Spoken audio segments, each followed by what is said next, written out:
projected to nearly double our population in the next 25 years. And we've already developed where we are today is a patchwork of urban landscape that some experts would describe as something of a train wreck.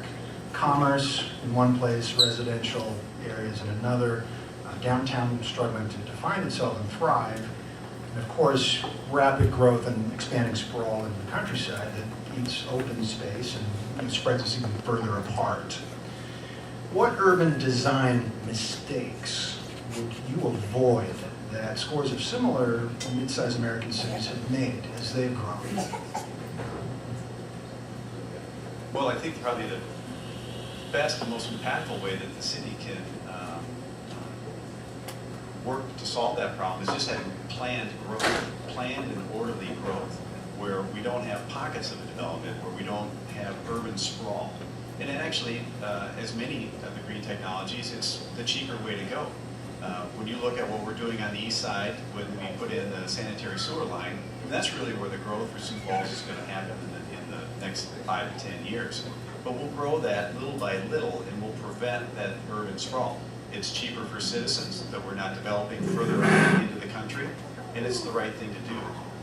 But within that, the city also, we've got a couple of new exciting neighborhoods that are planned that are more neighborhood communities.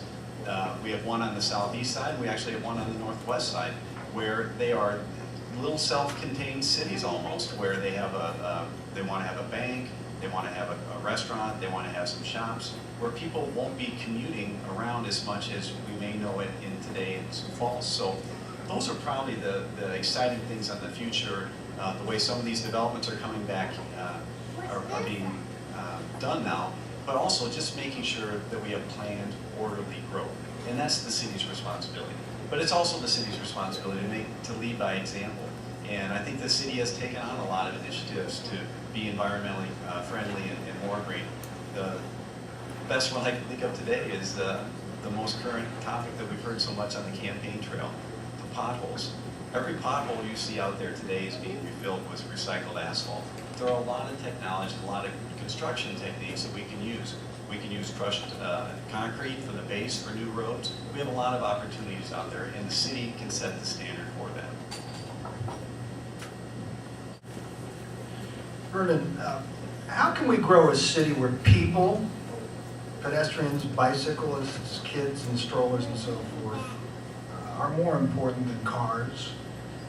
How does walking, biking, public transportation figure into the growth of our community?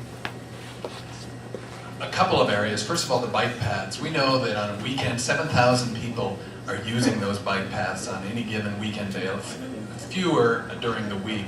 But we have completed the loop, the 20-mile loop, and have plans to extend it all the way, eventually meeting Brandon coming too.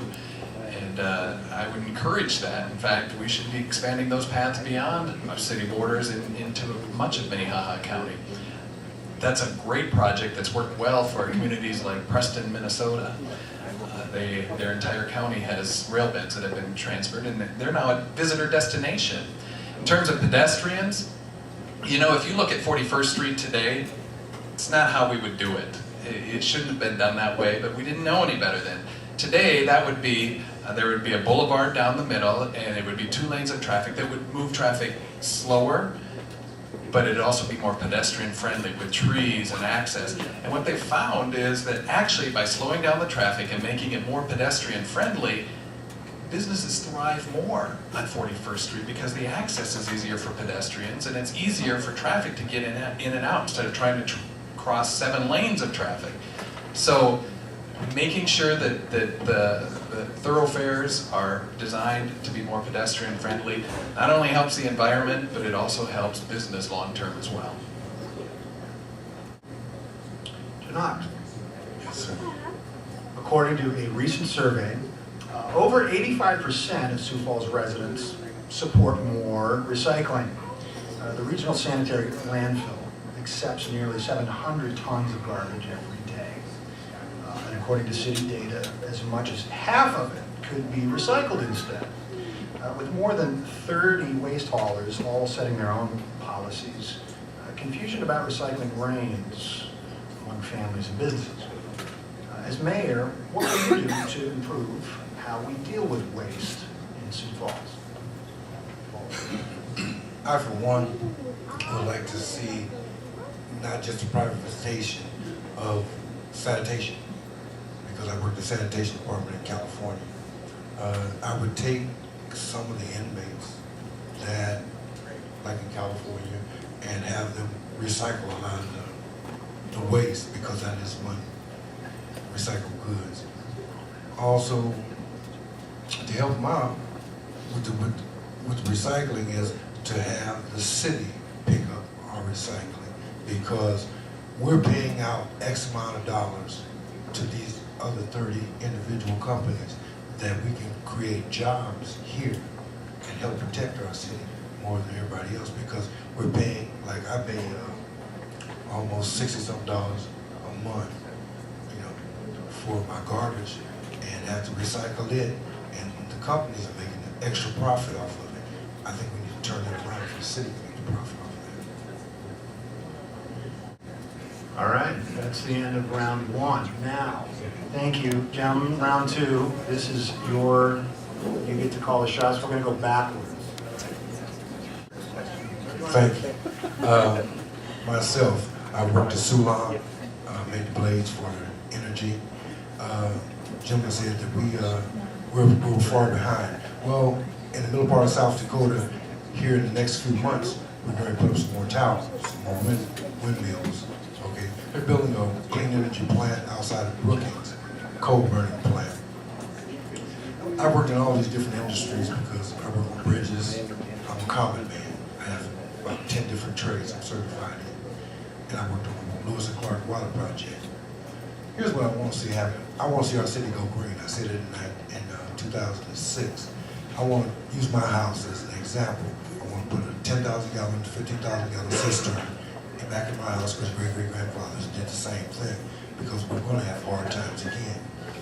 I want to put the solar panels up on the roof. I also want to try to get the people from China who are building these solar panels to bring their companies here, since we're taking most of our jobs that we need for here. Let's let them transfer some of their companies here so we can make some income. I'm putting in wind.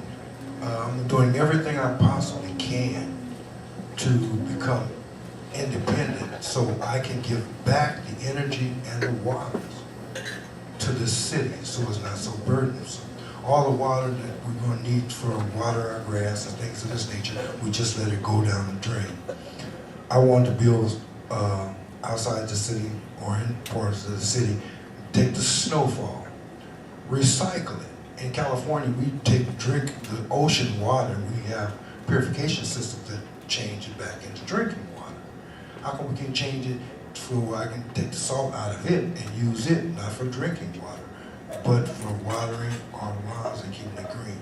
As far as you talk about the trees here, I have a tree business. Right now, 1/4 of our trees have,